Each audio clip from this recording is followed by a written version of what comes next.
Hey everyone, I just wanted to take a moment to say thank you so much for all of the support, to everybody who reaches out. It's amazing to see all the impact that we're having, to just see that you guys are continuing to grow and get closer to your goals of breaking into medical device sales. And to everyone who has broken into medical device sales, congratulations. If you are a new listener, we've had over 180 episodes in this. You guys will see where I was a personal trainer all the way to breaking in with the largest company in the world, taking the lowest performing territory in the nation, top 10, to where we're at as a regional sales manager, and helping over 1,300 people break into medical device sales at this point. So again, I would just always encourage you guys to go watch that, because again, we put that out there for you guys just to continue to provide value to you. If you don't, you will need a LinkedIn, so make sure that you make one. Feel free to reach out to us at Jacob McLaughlin or New to Medical Device Sales. Again, always love connecting with you all. And just, again, want you guys to know this is all about providing value to you, helping you guys get to your next goals, right? Our average person now is in 8.2 weeks in 2023, and 8.2 weeks breaks into medical device sales at $94,478. We are so proud of that stat. We are proud to everybody who decides to take that goal with us and that jump, because we know it can be a scary one. But again, all we do is get you guys an ROI. We just save you time and money, and it's been so amazing to see the success of the course, to see the success of all of our students. Again, seeing students now going in, and now we're in a fun spot where we're seeing students that we broke in under a year or 2 years, they're breaking in as full line reps, when everyone says you need at least 2 years. And so we're just being able to help them continue to go have success once they break in, and then get promotions faster. So it's just been amazing. Again, you guys, I am just so thankful to you all. I want to say thank you from the bottom of my heart to everybody who reaches out for all the kind messages, and just continue love seeing the impact that we are able to have on everybody. Again, you guys, welcome to New to Medical Device Sales if you're new. But I just want to say thank you to everyone for the continued support. Please feel free to reach out if you have questions. Last thing I always have to mention is I, Jacob McLaughlin, am only a part of New to Medical Device Sales, nobody else's program. If you heard wrong or heard anything else, I'm so sorry, but that is not the case. So again, I only work with New to Medical Device Sales, our company, because we continue to give all our people the best possible opportunity to break in as quick as possible. And so I just want to say thank you to everyone who trusts us. Again, lastly, like and subscribe helps us grow this channel. A 5-star review helps us grow it as well. So if you can share that, and then if you would be willing to share this to somebody that you feel this could help, whether it's medical device sales or outside of it, it would truly mean the world to me. But excited to get into today's episode. So let's get into it. Welcome back to New to Medical Device Sales. I am your host, Jacob McLaughlin, and I hope you're all having a great day. I'm excited to come to you today, as I always am, because it's just like I'm hanging out with friends, being able to help you guys get to your goals, be able to reach everything that you're shooting for, and that's what this is all about. But today's episode I wanted to go over is because I get asked very frequently, what's considered medical device sales, right? And so the reason I'm making today's episode is because I want this to be able to just honestly be able to send those people, so I don't have to answer the question 1,000 times, but also so hopefully this helps you guys, because here's the easiest answer I can ever give. If you ask if it's considered medical device sales, most likely it is not considered medical device sales.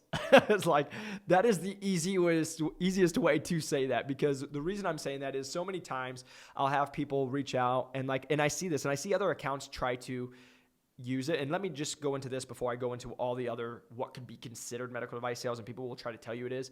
Why do so many people try to consider everything medical device sales? And as you all know, most likely why you're trying to listen and watch this is medical device sales is considered one of the top in the nation it's one of the top sales industries to get into. You're selling to the smartest people. Whoops, as I almost hit the microphone down. You're selling to the smartest people in the world. You are now selling a product that's literally going into people's lives, and that's going to change their lives, probably save their lives as well, depending on the product. And now you also have the average rep makes over $177,000. So again, this is where I make it very clear. If you are average, aka not good, just okay, you will make almost $200,000. You will be in the top 10% of Americans. So you could see where a lot of people won't be in it, but they will say, I'm in medical device sales, even though it's not medical device sales. Because why? Because it's the stigma. It's the same reason why you see people wearing the Gucci stuff, why they will do the Louis Vuitton when they're riding the bus. It's all about status, right? And so this is what I'll just say that. You shouldn't have a Louis Vuitton bag if you're riding the bus. How about you have a car? That it has nothing to do with medical device sales, but it will go into what we're about to talk to. Hence, all these people are doing other things, but they're calling it medical device sales because they want the clout, they want the clap, they want everybody to be like, I'm valued, I'm in the toughest industry, I'm making all this money. But I can also say, if you're in here and you're making $42,000, guess what? You're not really in here. Because guess what? This is what I can always just tell you every single time when people are like, is it considered medical device sales and is this an opportunity? And they tell me it's under $50,000 when I'm getting associates placed at $90,000 to $120,000, I can tell you it's not a real job. It's not really medical device sales, because otherwise you'd get what real medical device sales people get. And so that's why I want you to all know, if you have to ask yourself, is it considered medical device sales? It most likely is not considered medical device sales. So let me go into some of the things that get commented that it is medical device sales when it's not. Number one, because I've seen multiple people reach out and they've posted this on social media because they also offer services in this world of pharmaceutical sales. So let me make this very clear. Pharmaceutical sales is considered pharmaceutical sales. It is not considered medical device sales, because I saw somebody make a post where it's like, oh, what medical device sales are you in? Are you in pharma? Are you in dental? Are you in DME? Guess what? You're not in any of it, because you're in either pharma, you're either in dental, or you're all other in DME. You're not in medical device sales. Otherwise, you'd be in medical device sales, right? So the reason I'm telling you guys this is pharma is not considered medical device sales. Why? It's a drug. It's not a device. It's a drug. I've seen people who I've talked to people, they're like, I'm in medical device sales. And then they find out they're selling soap for people's face. That is not medical device sales. That is soap. That is beauty. You can call yourself whatever you want, babe, but it's not medical device sales. Because if a surgeon's not having to help you with it, if the surgeon, and you can just go pick it up or you just go to the online and buy it, it is not a medical device. Because I'll tell you this, you can't just go and be like, I want that pacemaker, give it to me. There's certain requirements for it, and there's reps and all this stuff. So the reason I'm just saying this to you guys is hopefully you are laughing when you're listening to this, but so many times if you go through a medical device experience and it's under 2 interviews, it's not really a medical device sales experience. Why can you say that, Jacob? Because the average rep's going to make $177,000. A company's going to invest over $250,000 to $500,000 into a person. Why? Because they're going to hire them. They're going to put them on good salaries. They're going to give them great insurance. They're going to give them good retirements. They're going to give them all the benefits. Plus, they have to train that person and understand they're not going to get a return on that investment from that person for most likely the first 6 to 12 months as that person gets onboarded. That's why they make the rigorous interview process, because they want to make sure it's personal, compared to, oh, I just got an interview and I talked to one person. Oh, okay. And they offered me a job. Oh, I can guarantee you it's probably 100% commission as well. Great. And you don't know how to sell it. And it's not really med device sales, right? So the reason I can say that, the only time that's a different story is when it's like with a distributorship. And for example, I could start a distributorship and then I go sell someone else's product. And then I, Jacob, could just be hiring who I'd like to. And we actually sell spine or we sell ortho or whatever it is, right? That can be considered medical device sales. But the reason I'm saying this is like pharma is not. It is a drug. It is not a device, right? And so again, you guys have heard all the stories. This is where I tell you guys, if you're considering pharma or med device sales, and why? Because you will make more. It's actually real sales, and you can always go from med device to pharma, but it is very and extremely difficult to go from pharma to med device sales. You have seen we have done that. Jen Little, great experience. Go watch that episode with her. We got her with Smith & Nephew Robotics, but you will hear in that episode why it's so tough. Because pharma, what's the difference between ibuprofen and Tylenol? There's probably something, but it's also probably just because there's a cute girl on the commercial that you bought it, right? Welcome to pharma. You are giving a lunch. You are doing whatever. Is there really anything? Who knows? Also, what nobody will talk about in that world is, hey, how many scripts do you have to write till you get a kickback? Now you understand why doctors are writing so many scripts, even though it doesn't really make sense for them to write that script. I digress. So the reason you guys will see that is, okay, so that's not considered medical device sales because we're actually not in a surgery. We're not doing anything in there, right? You selling eye drops. Heard this one a lot of times. That's pharma. It's not medical device sales. You selling a vaccine. Pharma. It's a drug. It is not a device. No matter how you want to phrase it, look at it, do it. It is not. I'm sorry, I don't know what else to say. So if you are selling soap, if you are selling anything like that, it is not med device sales, because the reason I will say this is everybody will say that it is so they can make themselves feel better, but then go into a medical device sales and go interview with some of the top companies, and I can promise you what the return will be. You won't be making it very far. And even when they say that, they'll be like, this isn't considered sales. But it is. No, it's not, right? Oh, you have relationships with doctors. Great. But again, if you're not doing actual devices, because again, this is what you guys have to understand. When you're selling a device, there's clinical experience. There's actually having the conversation with, are you talking with processing? Are you talking with not human resources? Are you talking with like the nurses, the actual surgeons? Are you talking with the people in purchasing, right? Most of the time with the drugs, it's not that way. And then also, the reason I can say this is I literally have friends who were President Club winners in pharma. And I said, and she was a very beautiful lady. And she's a very sweet lady. And I said, be honest with me. How much did you work? And she said, maybe 2 hours a day. Welcome to why pharma is not considered medical device sales. You will not work only 2 hours a day in medical device sales. And if you do, probably not great things are happening. So the reason I'm just saying that, guys, is you just need to understand it. Now let's go into dental sales. Dental sales is dental sales. You are selling to dentists, right? And you can also, it's the same thing, right? If the dentist is like, I'm a surgeon, yes, but you're also very different from a cardiac surgeon, right? The reason I'm just saying that is you're doing the teeth, but you're not doing certain other things. So the reason I'm just saying this to you guys, dental sales is a great, like they'll do an onboarding of like, hey, great to be in dental sales and then progress into med device sales, right?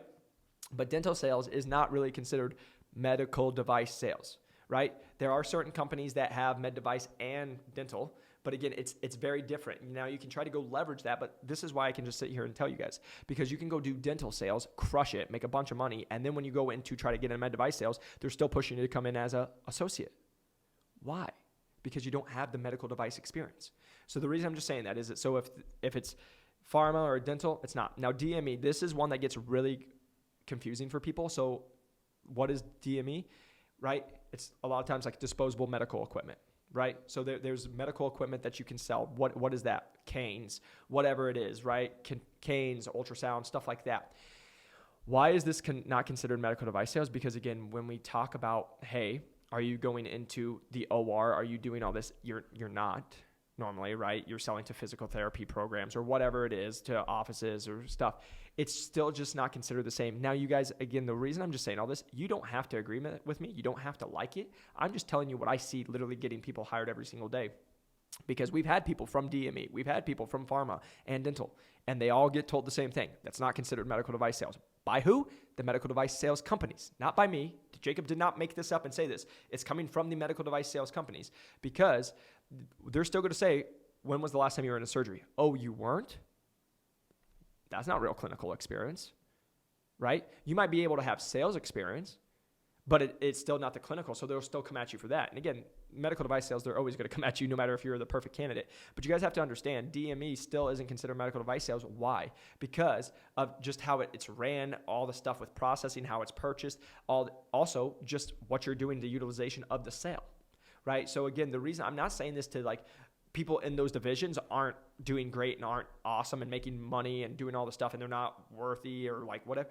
Because again, guys, I will say this from number one. Who cares if you sell solar, you might sell medical device sales, whatever it is, it does not matter. It's just a title, right? But the reason I will just say this is so many people will try to front and say, oh, I'm doing this. But again, you can't tell me you're making $62,000, but you're in medical device sales.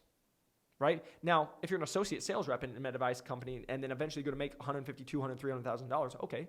But you're with a med device company, actually in surgeries, running trays, doing that kind of stuff, right? But like, if you're not doing that, guys, you can call it whatever you want. But again, it's just, I'm trying to help you all. If you're considering this, because what so many people will do is they'll be considering medical device sales, and then they'll have an opportunity like this. Somebody tells them, what you have to understand is you are talking to salespeople. All salespeople will sell you on getting in. And what do they look at you as? Dollar signs, because they know if they get you and you actually do something, they make money off you. Okay, so now we understand that. Now you can see why I can be like, oh, I'll tell you A, B, and C, and you can make this. And every single company, every single recruiter, every single person I ever see does this. Our top earners make this. $300,000. Our top performers make $600,000. Great. One person out of 212 had a great year. That's not the average, right? That's where I just will tell you guys, because especially my people that are especially under 25 or even 30, like they'll hear that and they'll be like, oh, let me jump on that, right? It's do the research, call other people, call the reps, call other people in that program. Now, here's what I'm just saying. If that's what you want to do and you go into that realm, you might love it. So go do it. But what I will just say is don't go into pharma being like, I'm in med device sales, because it's not. And then when you actually try to get into med device sales, it will actually hurt your chances, right? We have other podcasts all about that. But the reason I'm just telling you guys is you have to really do your research. And again, if it sounds too good to be true, normally it is. If they only are making you do 1 or 2 interviews and they're telling you can make hundreds of thousands of dollars off commission, that's great. I hope it's true. Most likely it's not. So the reason I'm just telling you guys this and why I made today's episode is most people will reach out to me and be like, oh, I'm in this, which is already medical device sales.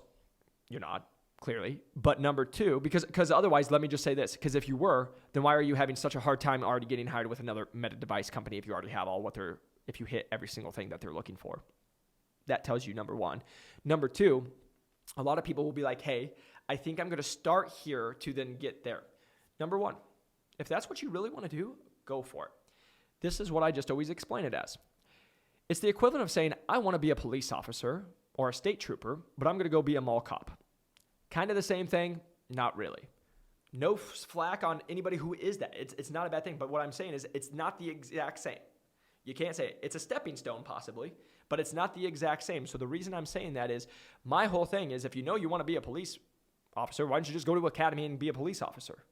Right? Instead of, okay, I'm going to go do this and this. Because again, all you're doing is taking time off your career.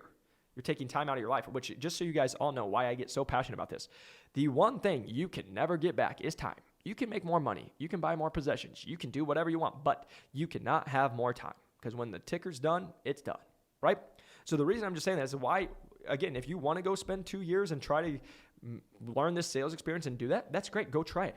But you could also just go in and just break into medical device sales. Again, this is where I will just always tell you, and you all know listening to this, we've helped over 1,300 people with and without sales experience. Go listen to the last 3 episodes. We've helped nurses. We've helped 22-year-old college students, people who have no experience break into medical device sales.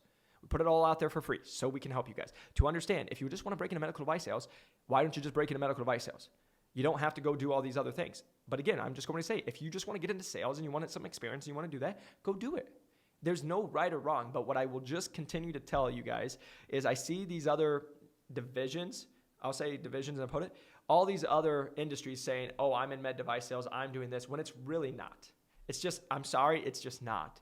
And then again, because why do they do it? They want to flex. They want to say, I'm in it. I want to feel special. I do all this stuff. I make the money. And this is what I will just say. The moment you stop caring what other people think, you don't care what car you drive, you just do your own life, you will make more than you ever thought you would, number 1. And number 2, you'll be even happier because you won't care what anybody thinks. Because what I can just tell you is why most people, I live in Scottsdale, Arizona. I live it every single day. Most people here are trying to keep up with the Jones. And guess what? They are all in debt, they're all working jobs, they're leveraged too much, and they're barely making ends meet. Or they go take jobs because they want to care what other people will say when most of those people don't even care because more people are just cared about themselves. They don't care about Johnny and what they're doing. So the reason I'm just saying that is the moment you do that and you just go and do what you want to do in your life, and you just care about yourself, you will do great. So again, the last reason I'm just saying this is, yes, medical device sales is a great industry. Whether you do another industry, that's on you, and you decide that. But what I will just say is, stop trying to just do things because of titles. Because if you're just being in med device sales because you want to be a med device rep to tell everybody you want to be in med device rep, you'll never break in, or you'll never be good if you do get in. I can sit here because I see plenty of those people. Stop trying to get in medical device sales because, oh, you heard they make $200,000, so I'm just going to come in and make some money. Guess what? Because if you're only focused on the money, I can guarantee you're probably not making any money because you have to care about what you do. And again, this is what I'll just tell you guys. You're not working only 2 hours a day. You will work a lot. So again, if you're only being like, oh, it's $150,000, $200,000, guess what? There will be days you'll be like, this is not worth it, right? Because you have to care and it's got to be bigger than the mission. So what I would just tell you guys is if you are questioning it, if it's medical device sales, it's probably not medical device sales. I hope this episode was helpful. A like and subscribe helps us grow this channel. If you can do a 5-star review, it helps us grow it as well. And if you can share it with somebody that you thought this might help, that would mean the world to me. But I hope this was helpful. I hope you all have a great week. You go after your dreams, and I'll see you on the next one. Peace.